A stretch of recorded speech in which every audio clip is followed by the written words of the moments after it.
Okay, good afternoon, everybody. Welcome to Cabinet this afternoon, and welcome to anybody who's watching in or will be watching in. I'm Peter Fox, Leader of the Council. I'll invite Cabinet members to introduce themselves. Deputy Leader Bob Greenland will be joining us in a second. They're just finishing off quite an important meeting, so he'll be joining us in a second. Phil. Phil Murphy, Cabinet Member for Resources. Good afternoon. Liz Hackett-Payne, Cabinet Member for Education. Phil Hobson, Deputy Leader, Cabinet Member for Community Development. Good afternoon. Jeff Burrows, Cabinet Member, Social Care and Safeguarding and Health. Opposition leaders, please. Dimitri Petruni, Leader of the Labour Group. Okay, thanks very much. As I said, Councillor Greenland will join us in a second. Have apologies for Brian Jones. Brian's unwell at the moment. We hope he gets sorted out very soon. He would like to be here, just can't physically be here at the moment. So I'll handle his report today.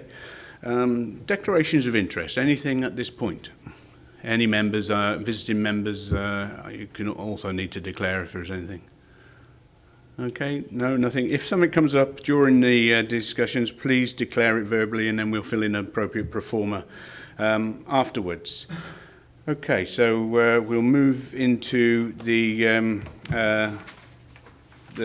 agenda number 3, and we'll move straight into the first report, and that's the MCC Strategic Equality Plan for 2016 to 2020. Councillor Hobson. Thank you, Leader. The Equality Act 2010 was introduced in 2011, and within its specific duties is a requirement to publish annually the Council's equality objectives within its Strategic Equality Plan. This is the Council's second equality plan, replacing the version 2012 to 16, which will happen on April the 1st of this year.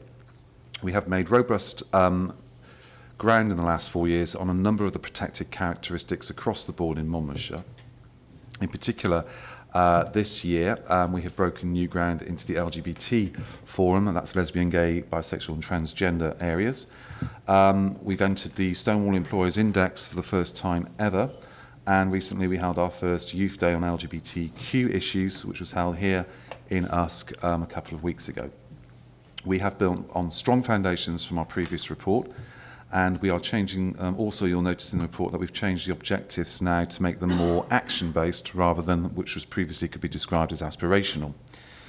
However, things don't change, things keep on moving on. So next year we will be using data and information from the Wellbeing of the Future Generations Bill, the requirements of such, and social care and wellbeing research to put more qualitative evidence into what is at the moment a skeleton, but will give us more meat on the bones for next year.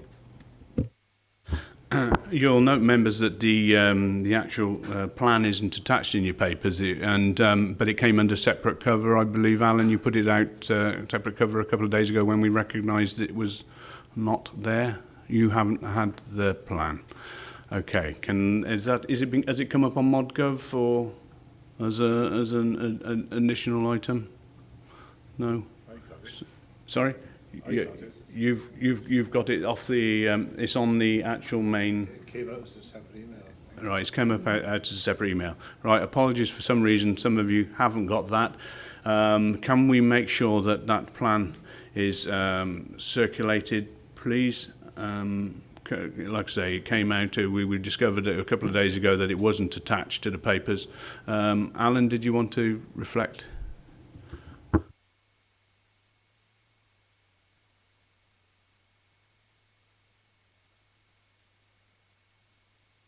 Sorry, Anne, can you use your mic because it won't. There we go. Yeah, it's just building really on the first one. The first one was more in terms of getting the foundations right, in terms of building awareness of elected members and officers about the Equality Act.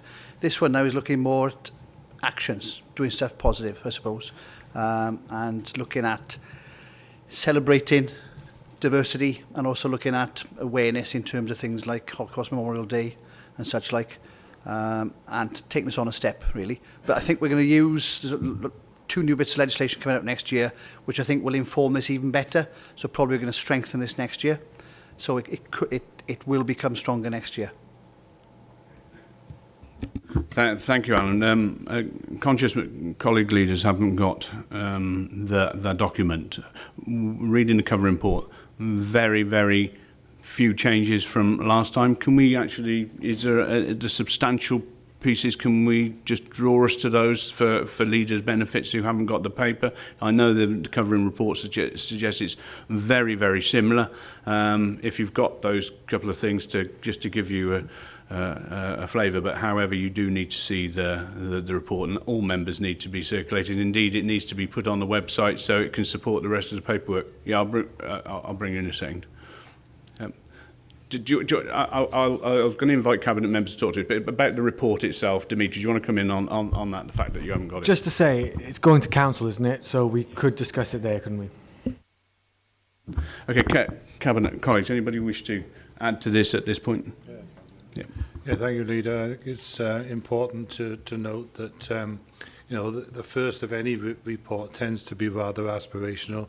This second one is clearly far more action-based, as Councillor Hobson said, and I think that's a very good move in the right direction. Okay, yeah. Can I thank the work of the Equality and Diversity Group, and I feel you chair that, but the members on that have put some really excellent work in over the last few years, and you know, that's great because it's something it wasn't very successful many years ago, the old Equality Group, and it's really come to the fore now and adding some massive value. So thanks to everybody who's involved in that, and our recent event was you know, a step which wouldn't have been taken in many authorities, so we thank Phil for initiating that as well. Phil, you want to come back? Yeah, sorry, remiss of me, and I should have said this. You're quite right. The officers and officers throughout lots of departments have really embraced the work of this. One stands out for me. I don't want to, you know, devalue anything else anybody's done, and that is the youth service. The work that they're doing with young people is, frankly, is groundbreaking in Monmouthshire and is making a real difference to people's lives and improving their quality of life and the opportunities that they've got. So I just wanted to put that on record because youth service, together with Alan, have done some amazing work in the last couple of years. Echo that. Thanks, Phil. Dimitri, anything we should add now? No, you can't really. I accept that, and my apologies. Simon?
Thanks, Simon. That's an interesting point. Perhaps officers would like to reflect on that. I mean, our own equalities training, we use the WLJ to help us a couple of times last year in that. But the wider corporate training for officers, and I'm not sure how that is delivered. Perhaps Chief Exec.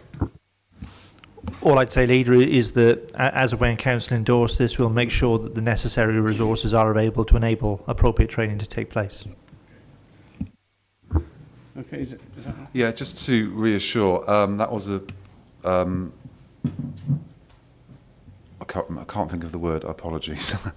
It was astute of the committee to actually zero in on that, and it's something that we are well aware ourselves. Once the report has been finished, then rather than say training sessions, I'd rather say awareness sessions of being aware of all different types in the community for members on specific different issues. So that will be coming in due course. Once we've got this passed, we will obviously reply back to Select Committee where they rightly exposed a temporal sort of failing on our part, but something which we will be seeking to address in the next year.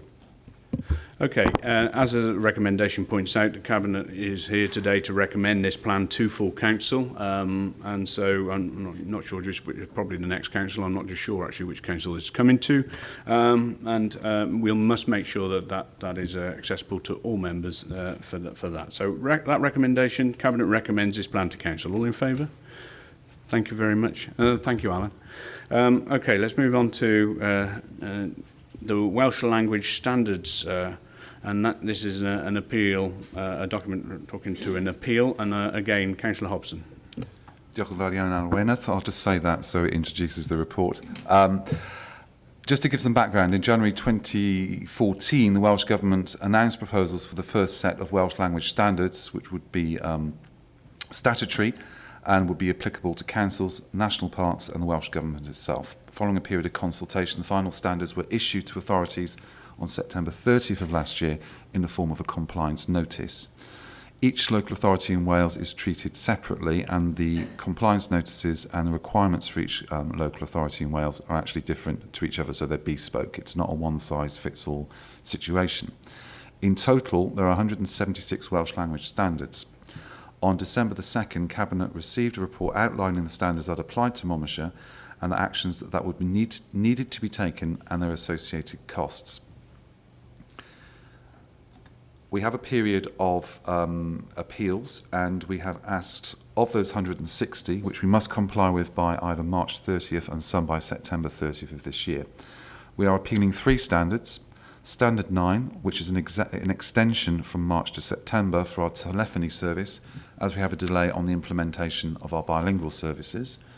Appealing 41B, which is another time extension to September 30th, as we are awaiting the implementation of the modern Gov translation system, which is presently used by Welsh Government and being adopted by local authorities across Wales. We are appealing 1 in its entirety, that's number 64. We are unlikely to be able to fill receptions with Welsh speakers due to our Welsh language demographic profile in the county.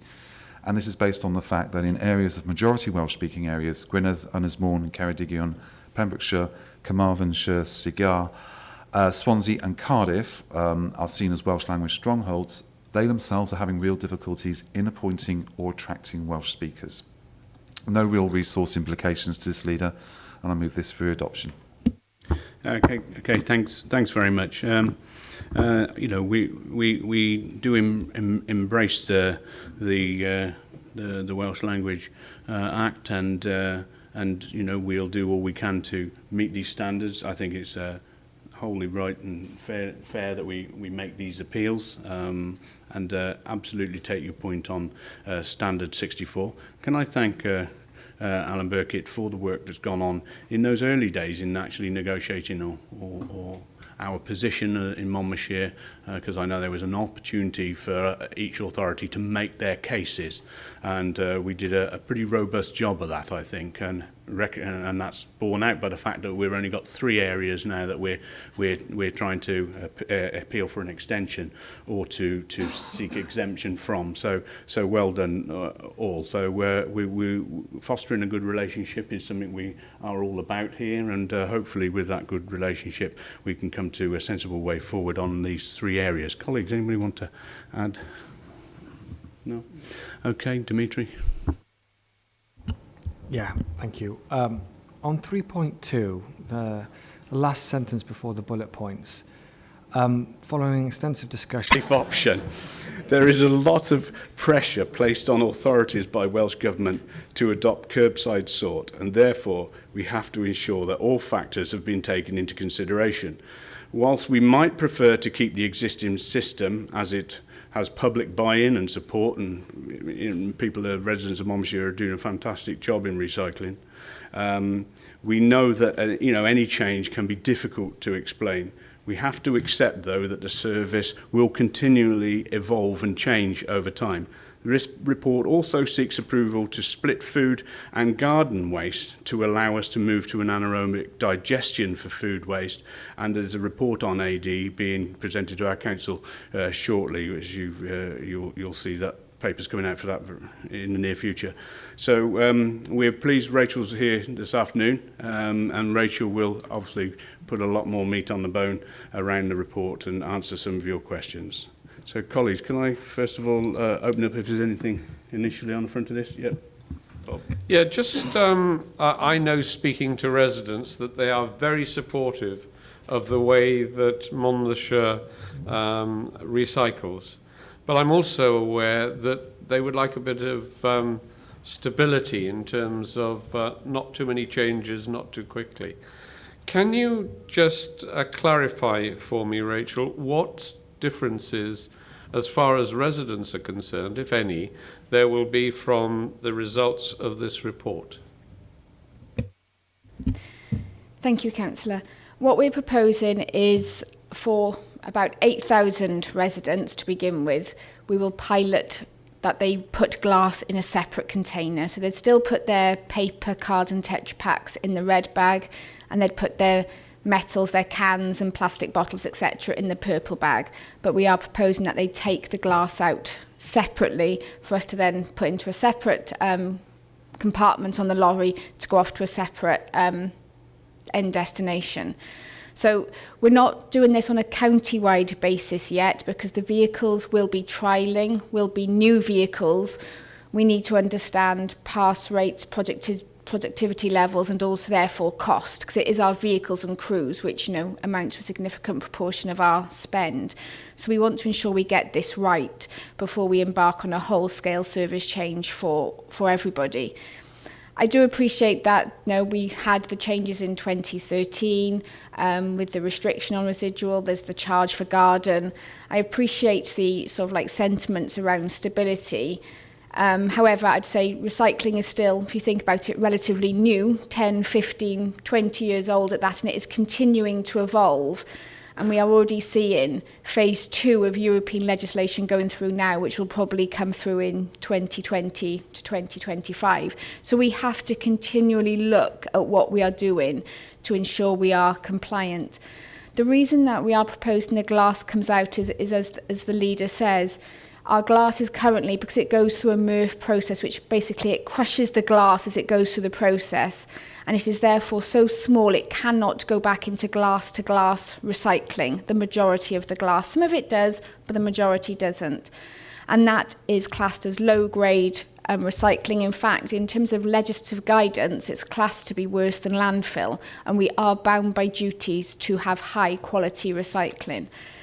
Also, by removing the glass from the bags will actually reduce our MRF cost quite significantly. We've had an initial quote through which shows a significant saving. As you'll appreciate, there's a large investment going into the waste budget next year, primarily due to the new materials recycling contract. That would then potentially half that cost if we took the glass out, because we have such a large amount of glass in Monmouthshire. So if the pilot is successful, I would be coming back probably this time next year to say, I think we should roll this out.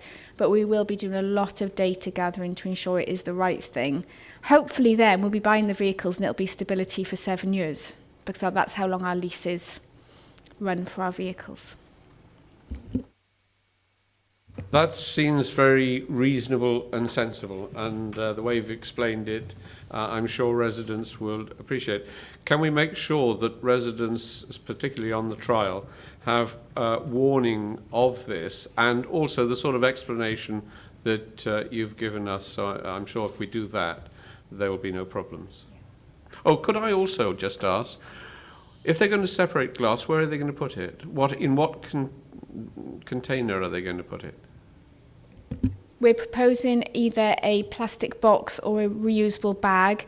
As the leader has said, at Select Committee it was asked if we could consider a third plastic bag, again, so it would be nice and easy. The streets would be clear once the lorry has gone through. Unfortunately, we would require then a bag splitter. The market does not want to receive glass solely in a plastic bag. They want it loose. And the bag splitter is a big disc, which automatically crushes the glass as it goes through the process, so it completely nullifies the benefits of collecting the glass separately in the first place. Hence why it needs to be a box or a bag which our crews can just tip into a containment so it keeps the glass. Yes, it will break up, but it won't go down to fine shards. So it's a box or a bag.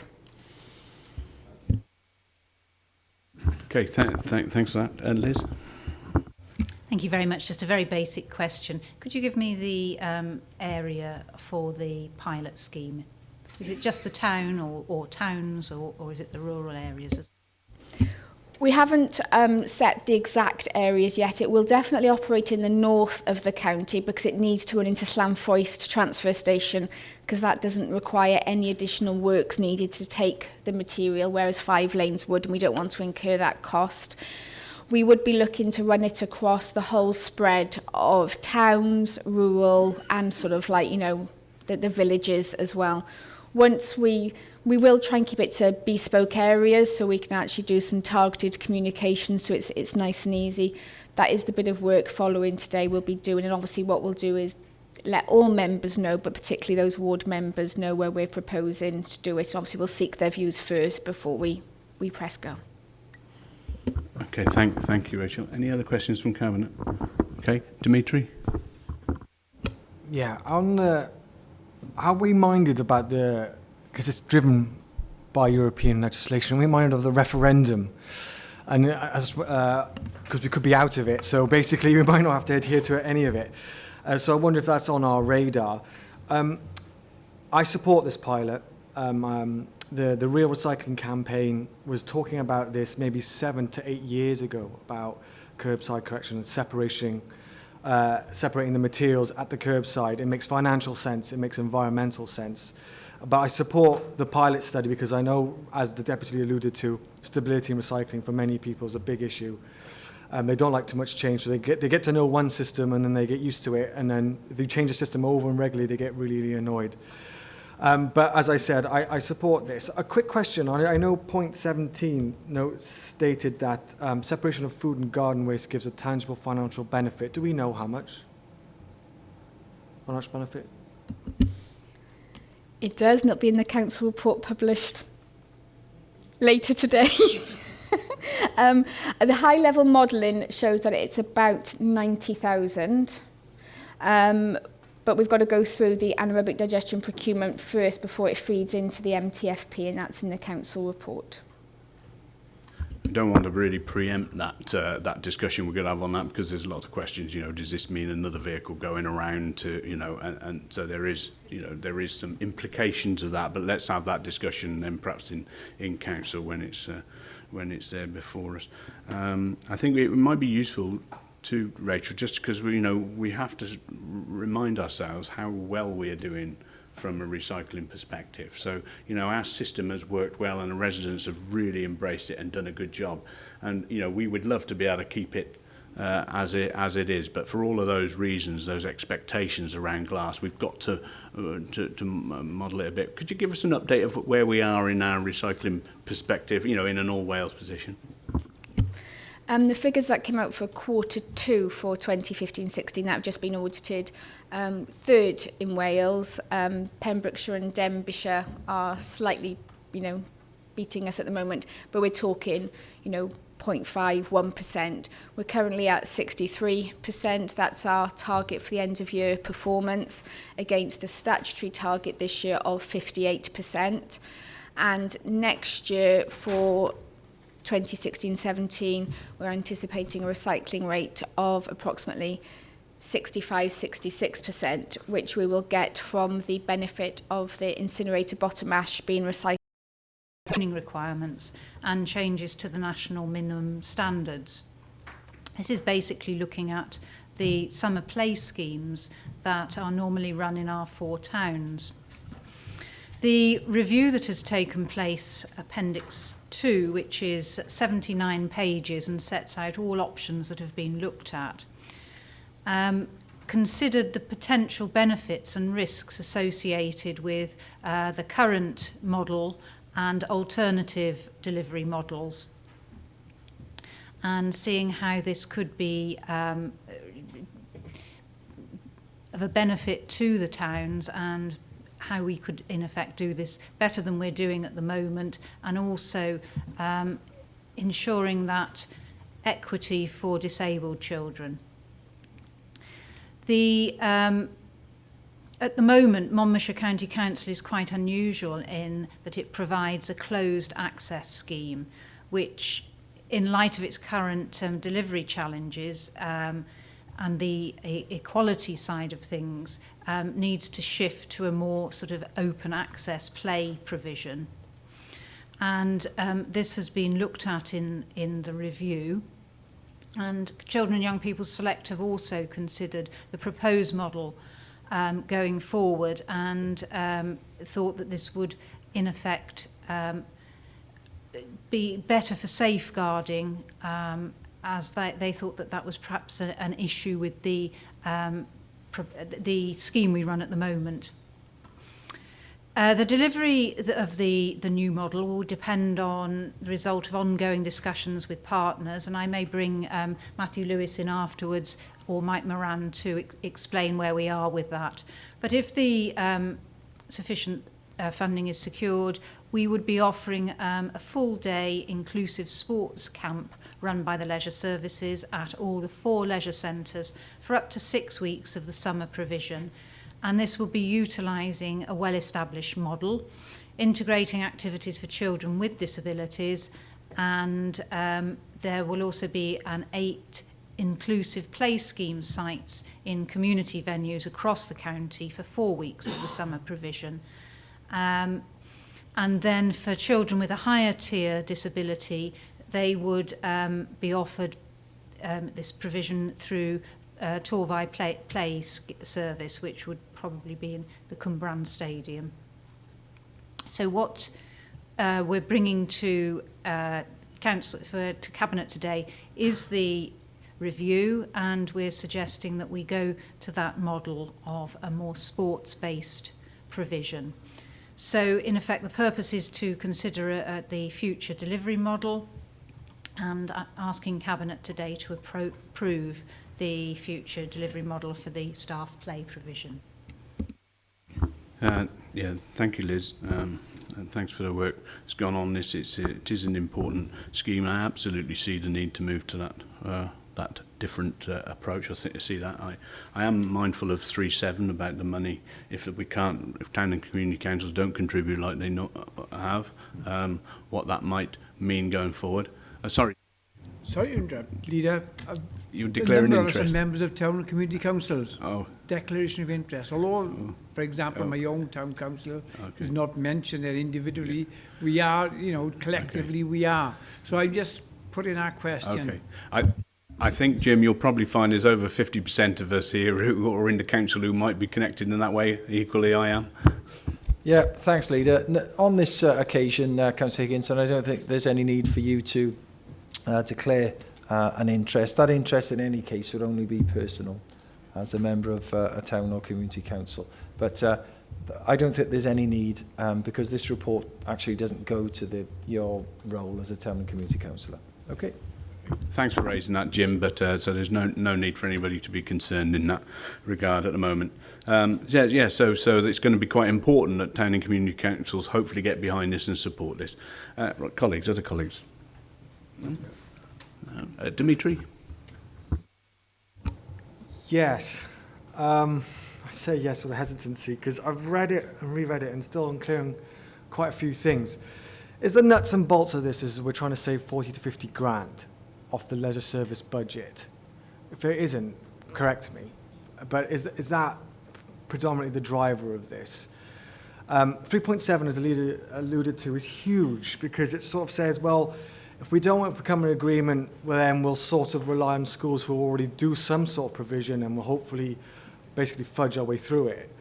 And I mean, I don't know where to start, really. On page 56, it says that option 4, and I presume that's the one we're talking about here, a potential reduction in childcare on sites would be half a day, not full day. And then within the report, it also talks about inexpensive childcare, like a kind of, parents rely on inexpensive childcare. Well, yeah, because childcare is really, really expensive, and why shouldn't we have inexpensive childcare in Monmouthshire? And I'm just wondering, we're reducing it to half a day instead of a full day, and we're trying to save money off our leisure centre sites, which worries me greatly, I have to be honest. And so 2 more constructive questions, I suppose, is the community venues, what kind of criteria are we going to pick them on? And I ask that question because if we predominantly move to a leisure centre-based service, they're in locations, certain locations, and communities, maybe poorer communities, won't be so close, and families won't be so close to those centres. So have we considered the impact of that relating to less, not as economically wealthy areas having access to being in close proximity to such leisure centres, and them being able to attend those services, which many families rely on? And the community sites, can someone ask me this, answer this question as well? Are they self-funded? Because they mentioned self-funding community sites in there. And I was wondering, are we relying on these 8 community venues to be self-funded?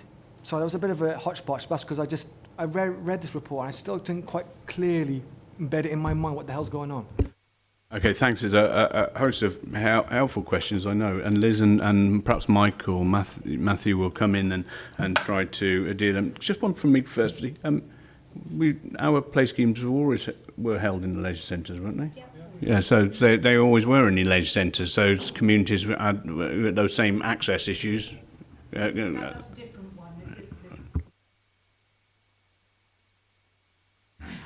Can I just say I will bring Mike and Matthew in to give more answers on this, but the basic reason for doing this is the changes in the regulatory framework.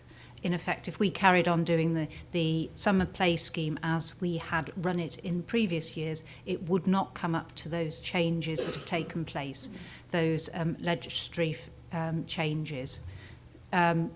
It's in 3.1, changes in regulatory framework from the Welsh Government and the care standards. So we have to adhere to those if we were going to carry on the existing play schemes as they are. So to be able to do that, we're having to run the sports play schemes that we're proposing to put forward. I'd bring Mike and Matthew in. Just on the community one side of things, in my own community, we have run community-based play, and that has worked through volunteers and has been extremely successful. And it has actually enabled children who could not go to the leisure centre because it was too far away or their parents didn't want to let them go out of the community. So in some ways it has benefited that particular community, and I would hope the other community play schemes would do the same. Can I bring Matthew in first and then Mike if you need? Thank you, Councillor. Yes, I'll attempt to answer those questions. I think I've got them all down, but I'll perhaps do them in a slightly different order, if that's okay. In terms of the driver, as has already been said, the principal driver is the changes to the regulatory framework, particularly the introduction into the regulatory framework of play for, or childcare rather, for 8 to 12-year-olds, which takes place from the 1st of April this year, which significantly changes the staff ratios and also the training requirements. But the other principal driver, which I'd put at a sort of equal level, is the equality challenge. We're very clear that the service that we've previously been offered would not survive a serious or robust equality challenge, and that we were offering a very different and reduced service to children with disabilities to those children without disabilities. Mike would be able to give the exact figures, but offering substantially less in terms of play opportunities on that. So the model and the reviews looked at a wide variety of options. I think I'm right in saying that we're the only council, certainly in South East Wales, that is still running closed play schemes. And unfortunately, because of the legislative changes, a number of closed play schemes run by other bodies have also closing down. And we looked around, and the model that we've based around is the open access model that has been developed and delivered for the last 13 years or so in Torfaen very successfully. And that's why the report refers to Torfaen Play Service as a provider potential future provider for that service. That is, however, in addition to, in effect, a remodelling of the provision in the leisure centres. The provision in the leisure centres would be remodelled to be based on sports. That's partly, it has to be said, because there's an opportunity in terms of exemptions under the registration scheme in order to provide sports without requiring them to be registered as childcare. I'm sorry if paragraph 3.4 read as if we were not reflecting the importance of inexpensive childcare. That wasn't our intention. The point we were making was in remodelling the play provision, and we do have to remember that we are, the statutory provision is in regard to play provision and not childcare, that by remodelling the sports provision at the leisure centres, we would continue to offer childcare at a very competitive price, admittedly at a slightly higher price. We're talking about £16 a day is the sort of price we're currently talking around, but it would be possible then to get a 25% discount on that with a Passport to Leisure card, and that is significantly less than market rates in terms of childcare. I think Mike was talking to private operators that's proposing to provide charge £26 a day for an equivalent play scheme in the summer. So that was the intention there. And the community play provision, which is dependent, as it always has been, on the funding from town and community councils, in that the council does not have and has not up to date and hasn't got this going forward a budget for that, would be in addition to those 4 leisure centres. We're potentially looking at up to 8 community locations. That we obviously can't confirm at this stage, because whilst we've had confirmation from 2 of the town and community councils that have been the principal funders that they definitely will fund it going forward, we're still in negotiation with 2 further, and we're yet to get really into serious negotiation with 1 of the town councils. We're also talking to the registered social landlords as well, as they, as you probably aware, have also made provision in terms of play in the past. And we're hoping that together that can deliver as much as possible of the community venues. In terms of how the community venues are being selected, we have a draft list. Probably not appropriate to go through those in detail at this stage, because we haven't in all cases talked to the venues, etc., about availability. The principle has been accessibility. Clearly in the towns where we've got something happening in the leisure centres, we're looking then to put something more into the heart of the surrounding communities. There are certain provisions that Torvine Play Service require in order to deliver their play, given the potential for inclement weather, a good indoor play area, but also access to outdoor play areas in order to get the flexibility. So that is still under progress at the moment. I think that's probably. Oh, it was reference to schools. The reference to schools in paragraph 3.7 wasn't intended to be as an alternative, but rather to say that in developing and delivering this model, part of it is being much clearer in terms of what we signpost to parents as to what the full range of possibilities that may exist for play across the county.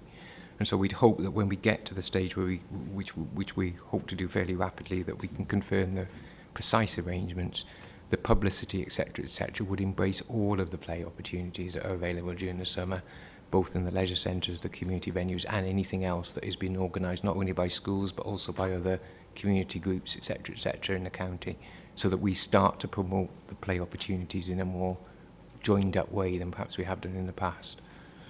Thank you, Matthew. That's really helpful. I think that clarified a lot of Dimitri's points there. Simon.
Matthew, you want to come in and answer that?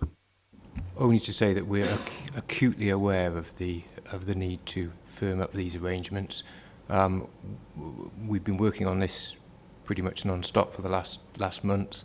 We've been to all of the town and community councils, or provided information where they didn't wish us to go. We presented, Mike and Ian Saunders did a presentation to Chepstow Town Council last week, and so we are pushing forward on this. In terms of the safeguarding and DBS, obviously there's two levels of provision. In the leisure centres, that will be provided through the existing processes that we already have in place for the sports camps. The sports camps are not a new idea. They're something that currently have been bookcasing, if you like, the play schemes. And so it's the expansion of those over what we hope to be 5 weeks, which will be greater provision than has previously been made in the leisure centres. And in terms of the community play delivery, that the proposal is that be delivered by Torvine Play Service, partly because of their proficiency and already having in place systems around safeguarding DBS, etc., and also the really excellent work that they do with recruiting young people as volunteers.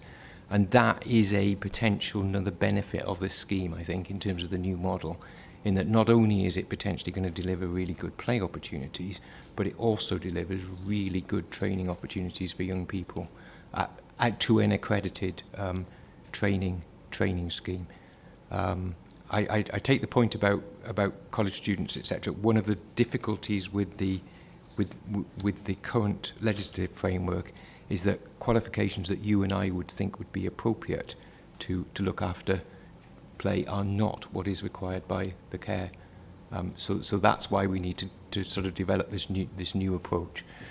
Okay, thanks again, Matthew. I mean, we're not inexperienced in getting ready for play schemes. I know it's slightly a variance here, so the contact with members to share everything will come out as soon as those are known. So it's not like we're new at this, and I'm very mindful of the timeframes. Mike, did you want to add anything before I finally move to recommendation?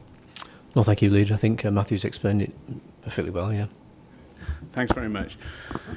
Okay, then the recommendation is to approve the proposed future delivery model for staffed play provision. All in favour? Thank you very much. Okay, can we move on to the Monmouthshire Local Development Plan Affordable Housing Supplementary Planning Guidance? And that's Phil Hobson, please. Thank you, Leader. Today's report is for Cabinet to endorse the SPG, or what is called the Supplementary Planning Guidance, with a view to it being formally adopted in connection with Monmouthshire's Local Development Plan to take effect from April the 1st of this year, and which will be moved on to Council for their adoption. Under the Planning Act 2004 and associated regulations, all local planning authorities, of which Monmouthshire is one, are required to produce a local development plan, and Monmouthshire's was adopted in 2014. And decisions today on planning applications are now being taken in accordance with those policies and proposals. However, the Affordable Housing Supplementary Planning Guidance provides further explanation and guidance on the way in which affordable housing policies will be implemented in the county. Just to remind members that affordable housing is a significant issue in Monmouthshire for the fact that house prices are high in relation to earnings. So there is a need for additional affordable housing in the county in both urban and in particularly rural areas, and particularly for those that live and work here. Affordability of housing is a concern across the UK and in Wales, and figures from October 2014 show that the average house price in Wales is 6 times average salary. However, in Monmouthshire, the earnings ratio is 7 to 1, 7 times average salary. So these figures illustrate how difficult it is for local people to purchase their first homes or move into larger homes within Monmouthshire when their family circumstances change. There's quite a few new things that are in there, but two that I would actually bring to your attention is that definitions and descriptions have been tightened up in order to avoid any ambiguity, but also to eliminate as much as possible potential for any get-out clauses. The report also enhances affordability with one new income stream, which is there'll be commuted sums from single dwelling developments to start a new pot of money towards more affordable housing across the county. There are other issues about pepper potting, tenure, the choice of a social housing landlord, etc. One amendment to the report, which has just been issued, has been advised today, is where we have actually asked for commuted sums for single dwelling developments. It should actually stipulate as from April the 1st, 2016, and that it's not retrospective. Okay, thank you, Phil. Mark, would you like to come in and talk further to the report, or Martin, and to obviously reiterate perhaps the amendment, or rather as Phil shared? Thank you, Leader. If you don't mind, if I just clarify the amendment first, and then if Martin wants to talk to the report briefly, if there's any extra points to raise. In terms of the amendment to the recommendation in 2.1 of the report, we're seeking your endorsement to Council that the SPG takes effect from the 1st of April. However, in terms of commuted sums, which is for the single plots and the two dwelling schemes, that would kick in for applications received after the 1st of April. And the reason for that is we've got some current applications in our books, which we're unlikely to be able to determine by the end of this month. And then suddenly out of the blue, people will be expected to cough up tens of thousands of pounds. So it doesn't seem terribly equitable. So that's why we're suggesting that amendment. So planning applications received after the 1st of April would provide those commuted sums. The rest of the SPG would kick on the 1st of April. So all of the definitions that the Councillor Hobson mentioned will come in then. Thank you, Mark. Can you liaise with Sarah to make sure that's captured in the notes? But I haven't got any issues with that. Absolutely see the sense of all of that. Martin, did you want to come in? Thanks. Just to say that the main purpose of the report is to pass on the findings of a consultation that took place in the earlier part of last year. The SPG itself has already been before Planning Committee, Cabinet and Council, but we went out to consultation. We received, there's only about 11 replies, which we broke down about 40 representations. Quite a few of those were from the development industry. And we tried to take on board wherever we can those representations and made alterations accordingly. They're all listed in the report, the changes that we've made. We've also made some changes to try and make it a little bit user-friendly, simplifying it, breaking the processes down into points, and some diagrammatic representations as well. So it is a report of consultation on something that has previously been before Council. Thank you very much, Martin. Okay, Phil? Yeah, thank you, Leader. Just to pick up on that point that Martin mentioned there, it doesn't sound as if we had many responses to quite a wide consultation, but the responses that we did have were extremely pertinent and are all summarised here. We gave this a fair airing, I think it's fair to say, in the members' seminar, and members and users of this policy alike have had a lot of opportunities of commented on it, so I think it's about as right now as it's ever going to be. Thank you, Phil. Any other Cabinet? Okay, Dimitri? As the other Deputy Leader mentioned, housing is a massive issue in the county of Monmouthshire. It's 50% of my casework, usually inadequate housing. At the LDP, we asked for more affordable housing, but 960 properties is better than nothing. So can we just get on with it, please? Thank you. Simon? No? Okay. So thanks for all the work that's gone in. It's a lot of consultation, I know, and our members have had a few opportunities to look at this, and I think yesterday at planning it went through without a lot of conversation, so clearly members are satisfied. So the recommendation plus the amendment, which I won't try to repeat, but as was articulated. So the recommendation in 2.1 then to endorse the SPG with a view to it being formally adopted as supplementary planning guidance in connection with the Monmouthshire LDP to take effect on the 1st of April 2016, and to recommend to the Council accordingly, and obviously plus the amendment which was made. All in favour of that? Thank you very much. Thank you, Martin. Thank you, Mark. Okay, next item, proposed allocation of enterprise redundancy costs to reserves. Bob. Thank you, Leader. Members will be well aware that last year we changed the delivery of a lot of our services, and that was a difficult and indeed a painful process, but it was necessary, because if we had not done it, we would have faced the closure of a number of services. But these processes inevitably mean that we have to say goodbye to a number of colleagues, and for them in particular, it was painful. But also for the officers who were leading the various changes.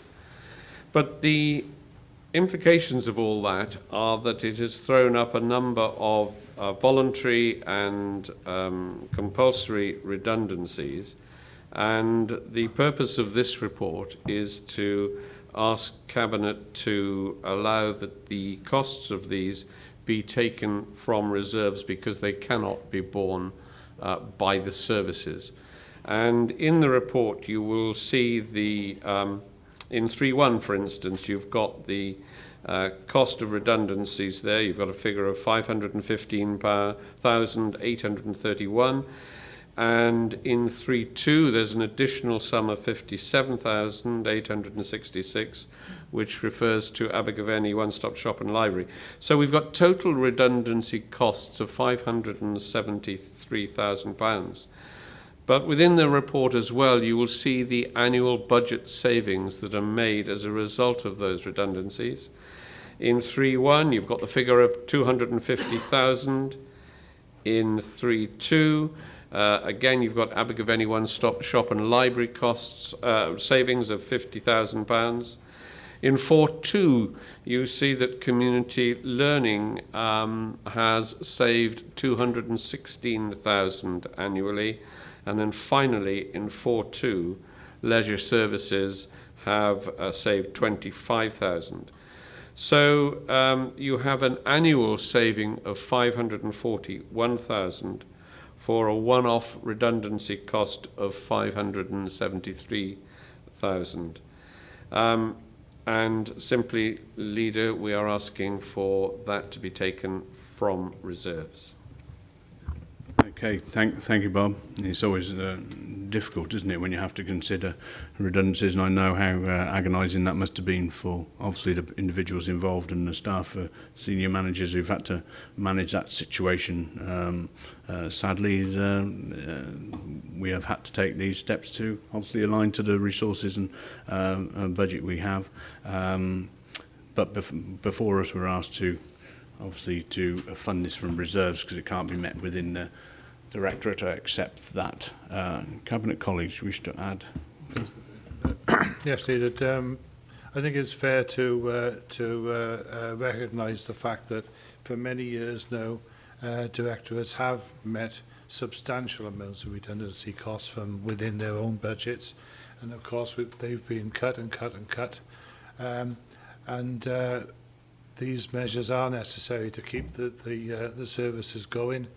I think we can be very proud of the fact that we have managed to keep all services going, but this is one of the inevitable consequences of it.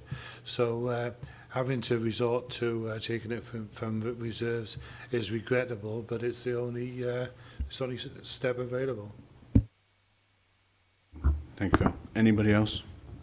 Okay. Kelly, do you want to add anything at this point? No? Dimitri? My understanding is it goes to full council.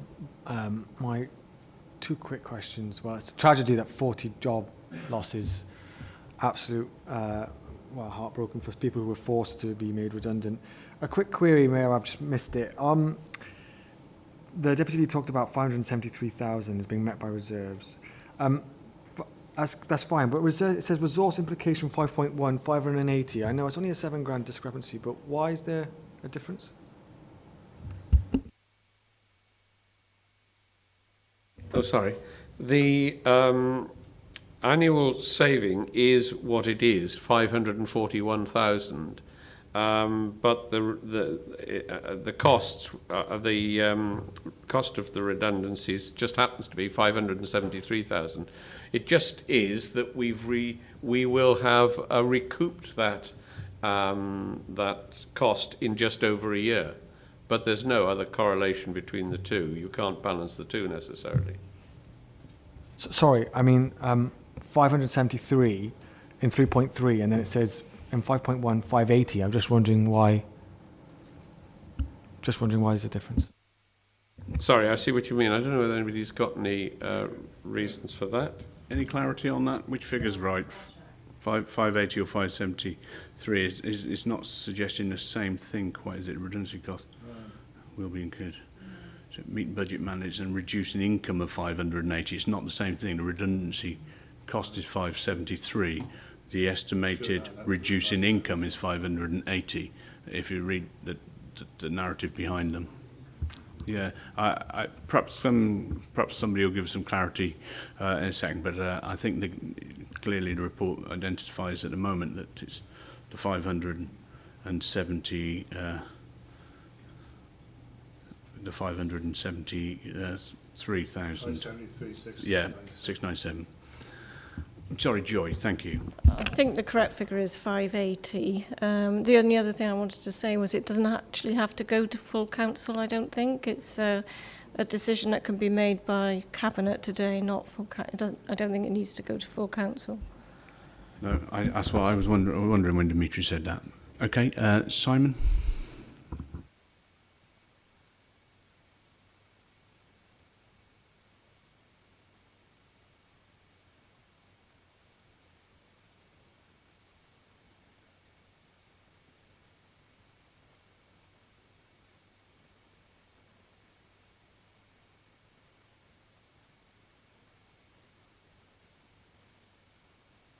No, you're quite right, Simon. That's what it says, but perhaps that recommendation hasn't been written correctly. Can we have clarity one way or another? If I can help, Leader, I think you should consider a revised recommendation. This doesn't need to go to council. You have the ability to make this decision today. So if you do so, I think you should word a revised recommendation. And I'd like to confirm, I'm sure the number is 580, and I think that's the number on which you should base your decision. Okay, so I'm taking advice from the Chief Exec, and that recommendation, it doesn't need to go to full council, so we're advised appropriately. So an amended recommendation has to be put in place there. Colleagues, in light of what we've heard, the recommendation is that we approve that, or we're asked to consider that these redundancy costs are funded from reserves. Okay, all in favour of that? Thank you very much. You may. You can, if you're planning to call it in, you can do if you wish, I suppose.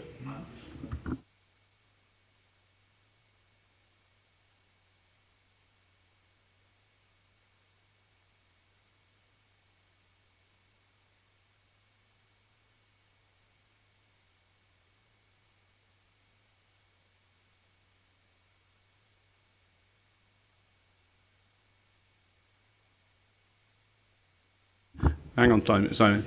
The report before us is about redundancy payments. It's not about revisiting the mandates which led to these. No, well, that's what I'm suggesting you're going to be calling in on. But anyway, I'll invite Paul.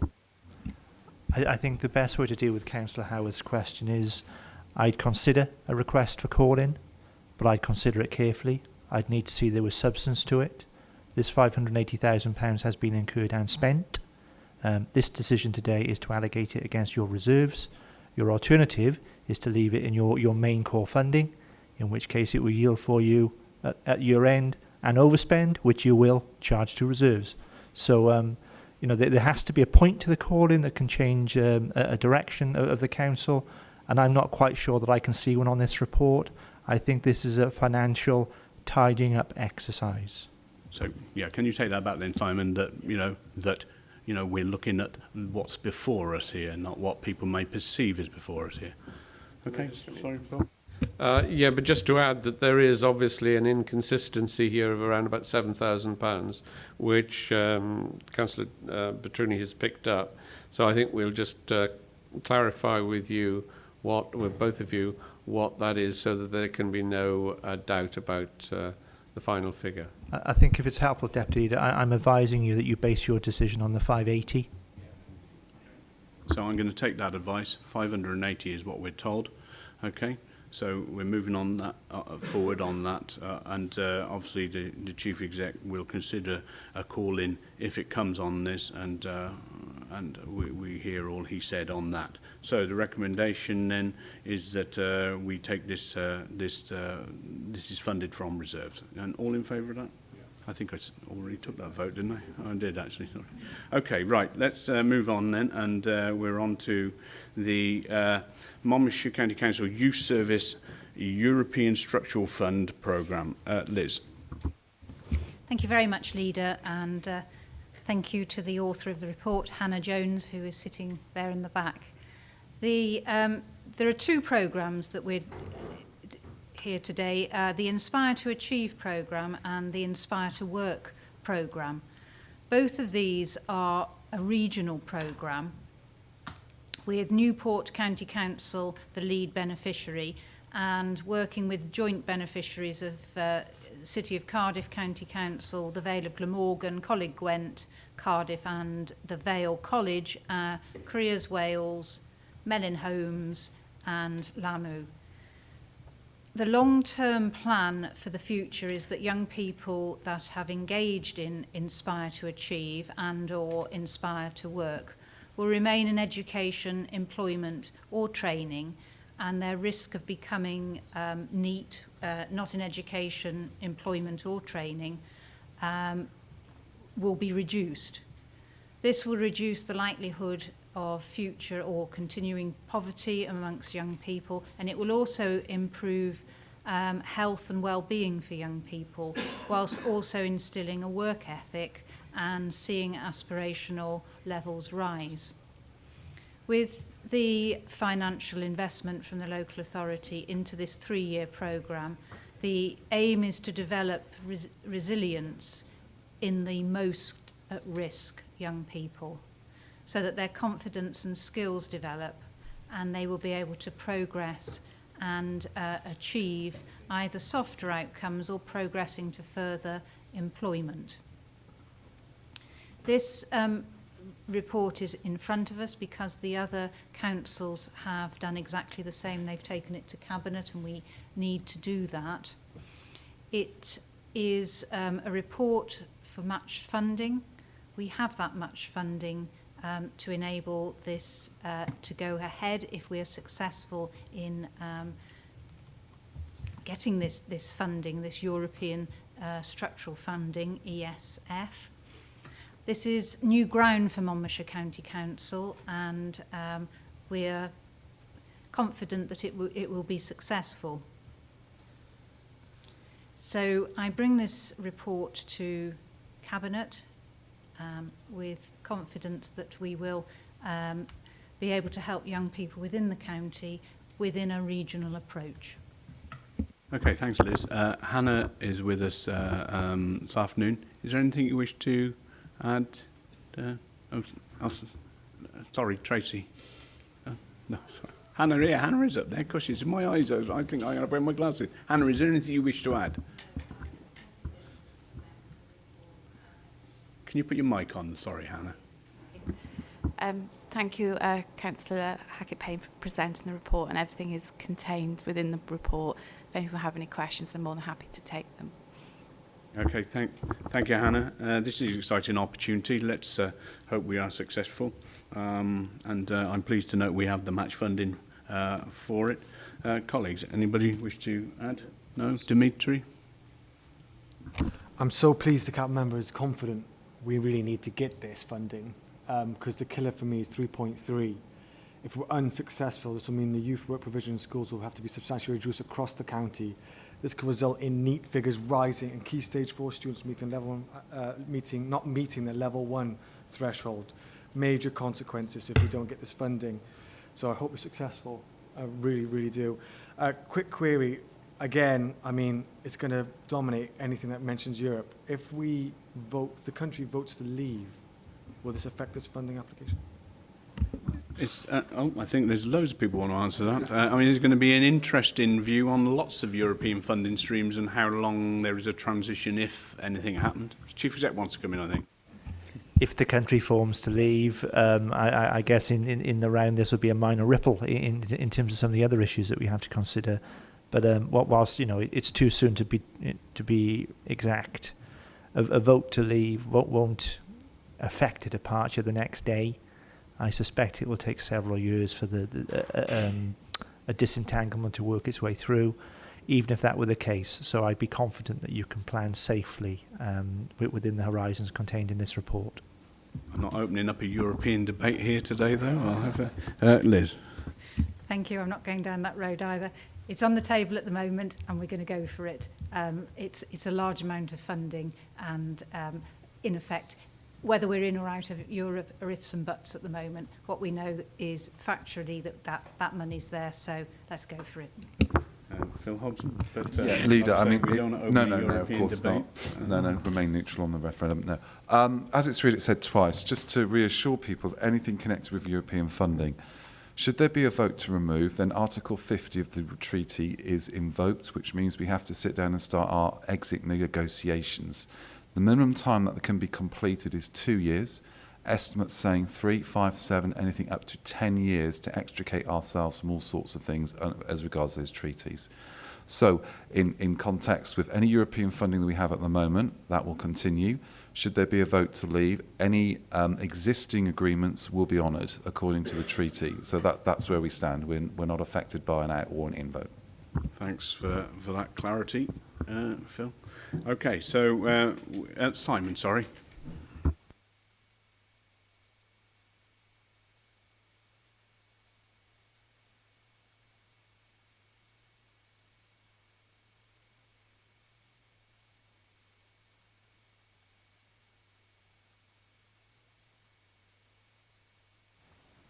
Okay, so we're going to have a report back, obviously, of where we are and how we're getting on with the scheme. Okay, that's great. So the recommendations then are in number 2, so 2.1 for the council to approve the facilitation of the ESF programme in Monmouthshire through the youth service in order to offer pre and post 16 support, intervention and employment opportunities, and 2.2 that members are asked to add the ESF programme to the Council's work plan for annual monitoring and to ensure a holistic approach to provision for young people in Monmouthshire. Should ESF regulations require more frequent financial monitoring once approval has been confirmed, members will be advised accordingly. Thank you for that. All in favour? Great, thank you. Thank you, Hannah. Thank you, Tracy. Okay, let's move on to the one we see every year, and this is the Education and it says 2016-17 Education and Welsh Church Trust Funds Investment and Fund Strategies. Phil Murphy. Yes, thank you, Leader. And I think I'll go straight to the recommendations on this, because it pretty well says everything that's about the following reports. That the proposed investment and fund strategy for 16-17 for the Monmouthshire Farm School Endowment Trust Fund be approved, and that the same be approved for the Welsh Church Fund, and to delegate the responsibility for the execution administration to the Head of Finance, Section 15 officer, who will act in accordance with the investment fund strategy, and that's set out in the report. And to approve the grant allocation to local authority beneficiaries of both the funds, and that £200,000 be distributed in accordance with the population shares as per the 2010 census. The grant allocation in respect of both of the funds, as I say, is set out within the report. The Authority acts as sole trustee for the Welsh Church for the Monmouthshire Farm School Endowment Trust, and is, as you say, required annually to approve the investment fund strategies and in respect to the Welsh Church Fund to decide on the grant allocation for the forthcoming year. So this is the annual report that we're used to. It's worth mentioning here that the contract with Arling Close as Treasury Advisor is currently being retendered. It is periodically, and it's due again now. But it is in the intention that whoever takes over the contract, or indeed Arling Close if they're reappointed, will be in place by the 31st of March, so that there will be continuity. So the strategy here is to maintain the security of the invested capital, to maintain sufficient liquidity to allow the grants to be distributed, because many organisations depend on them, and to maintain an optimum yield which is commensurate with security and liquidity. And members may recall that we did have concerns a couple of years ago that the cash-based method of investment was really not giving us any usable growth, and we did change via Arling Close the policy with regards to that. So that has been reasonably successful, I'm glad to say. So there it is, Leader. The report goes into a lot more details, but just to mention as regards the amount that will be available through the Welsh Church Fund, that's set out in 3.19. Great, thank you, Phil. Pretty self-explanatory. I think, Joy, is there anything you need to add? No? Okay, colleagues, anything anybody wants to add? Dimitri? Simon?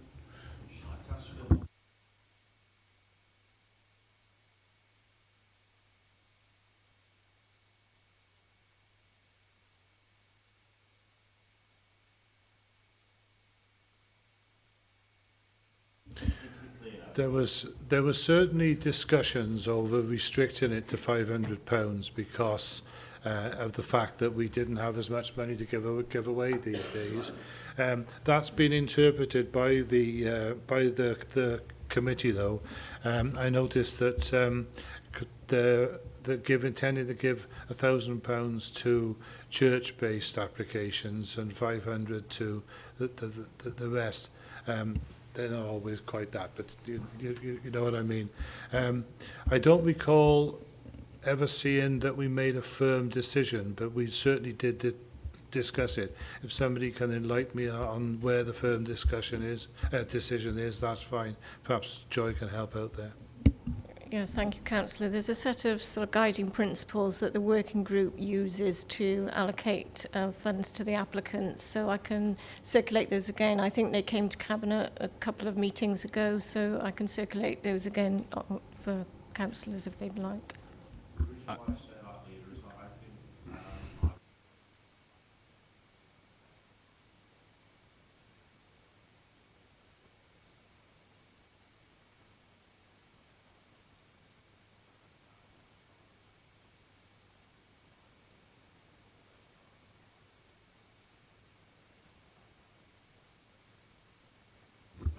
Okay, thanks. This is a question we get asked every year. I think we've had it circulated every year, but we don't seem to be able to retain it. So thanks, Joy, if you can share that again. Okay, the recommendations, as Phil read out there, I won't read them through again. From 2.1 to 2.5. All in favour of those? Thank you very much. And that neatly leads us on to the next report, which picks up those very issues. As usual, we have before us the recommendations and schedule of applications that were considered by the Welsh Church Fund Working Group when they met on the 21st of January. You'll see the schedule of those where there are approvals throughout, apart from the item 5 there, which was decided not to award a grant for the reasons captured there. So we have those recommendations before us. Colleagues, anybody got anything? No? Okay. Dimitri? Simon? Okay, so we resolve to that the following grants be awarded in line with that schedule. All in favour? Okay, that's it. And thank you very much, everybody. That brings us to the end of today's Cabinet meeting.